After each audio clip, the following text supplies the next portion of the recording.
Fescuva. Good evening.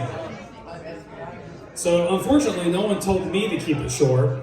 And but online they were saying between 10 to 15 minutes for this tops, and I'm like, I got it under that, so we're fine. 60 seconds.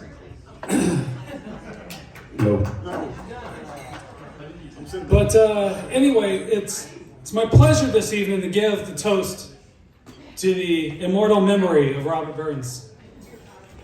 Perhaps I'll stray from tradition, as I'll not be focusing on Burns the poet, which I'm sure Paul would be pretty okay with. Woo! I will not be focusing on his many loves and a life of hardship working in the fields.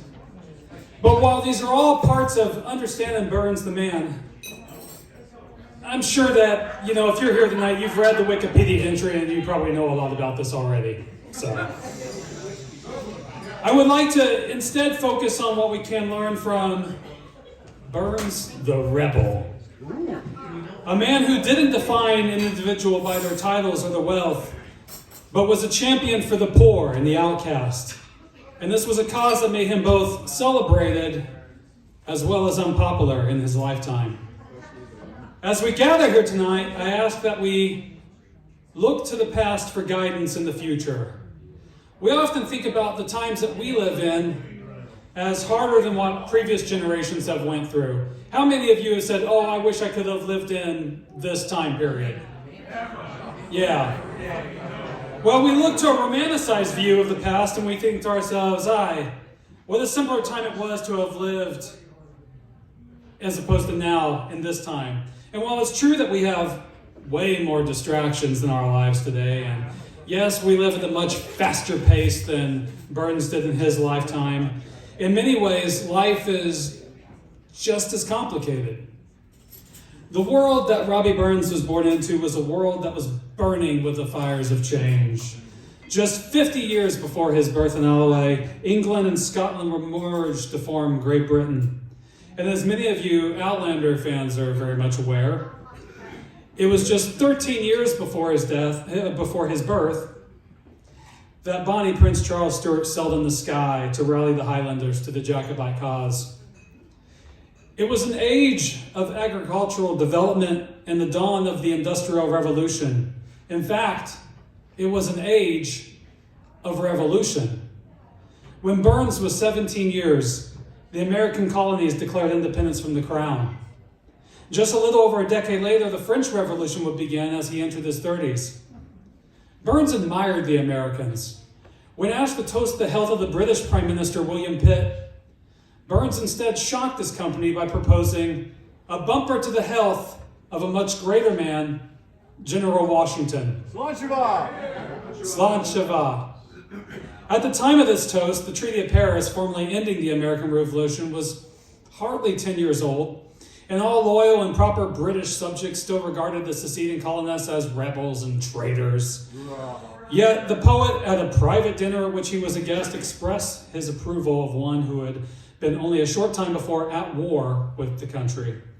It was a time of unease in Great Britain. The French Revolution just across the channel frightened a lot of the aristocracy who didn't understand the climate that led to such political and social turmoil, but instead just saw it as a reign of terror. The use of words such as freedom and liberty were looked on as dangerous in circles. Robert Burns was a passionate lover of liberty. And in those days of knee-jerk reactions and repression, he made no secret of his sympathies, which he expressed in his conversations, in letters and poems. It was this too freely expressed approval of the cause of the French Revolution that seems to have been the cause of most of his troubles. His biographers have given the impression that his unpopularity with the people of Dumfries, where he lived during the last 4 years of his life, was due to a love of drink and association with what they called low company. But love for good whiskey or ale is all too commonplace. Even among the gentry, it was no reason to find one objectionable. And by low company, they didn't mean those that we would call crude or vulgar, but those that were considered objectionable in their opinions. These were people who were sympathetic to the enemy of the crown, those who were pro-French, pro-American, and pro-revolutionary. Men like William Maxwell and John Syme, whose opinions today would be called radical, were his greatest friends and frequent companions. And out of the enthusiasm shared with those men, he wrote The Tree of Liberty, a half-humorous ballad of the French Revolution. The good citizens of Dumfries were decidedly shocked by the conversation and opinions of the group. The poet's poverty made him dependent on his position in the excise service. Faithful and zealous service was not enough. To make his position secure, it was necessary not to offend his superiors, including Parliament, by his political opinions or conduct. But Burns' independent spirit made this difficult. One fine example comes with the seizure of a pirate ship.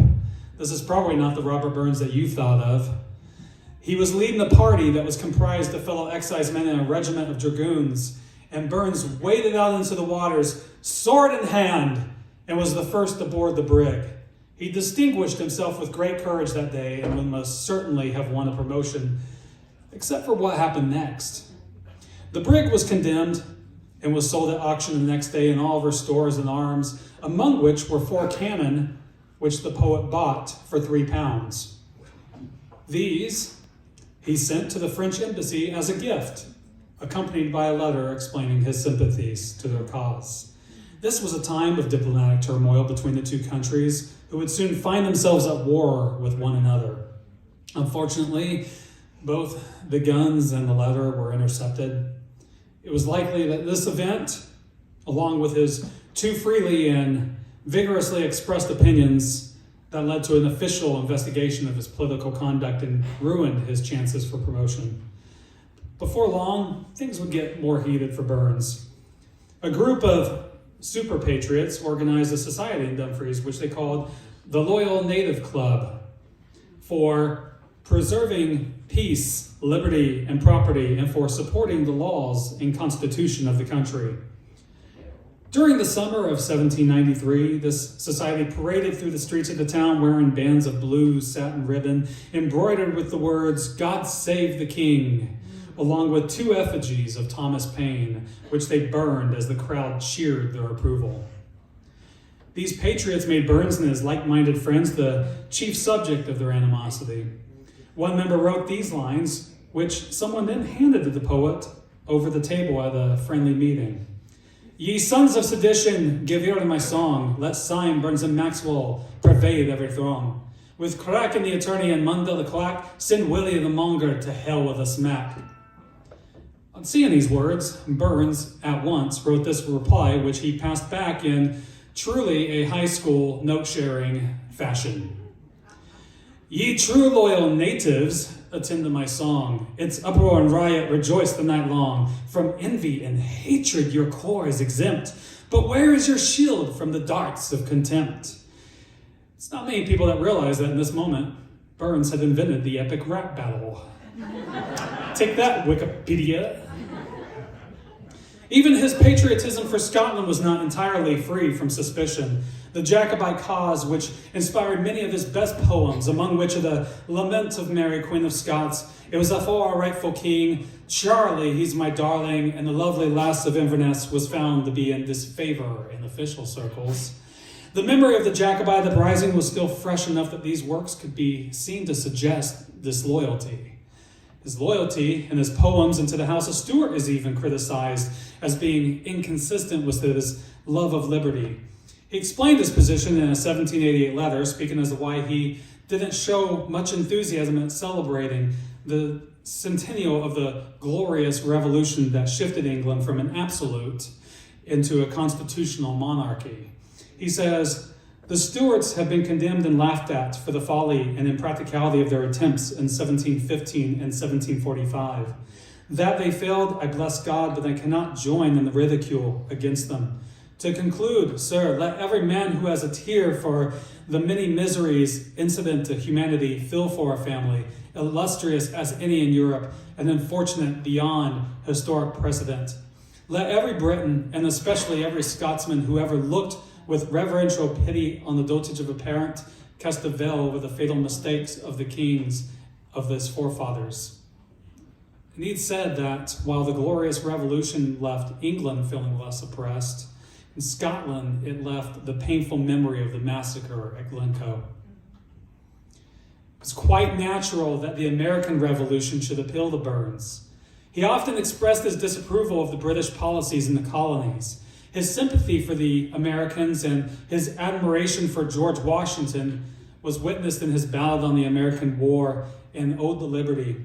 His own views he gave in a letter to the London Star newspaper.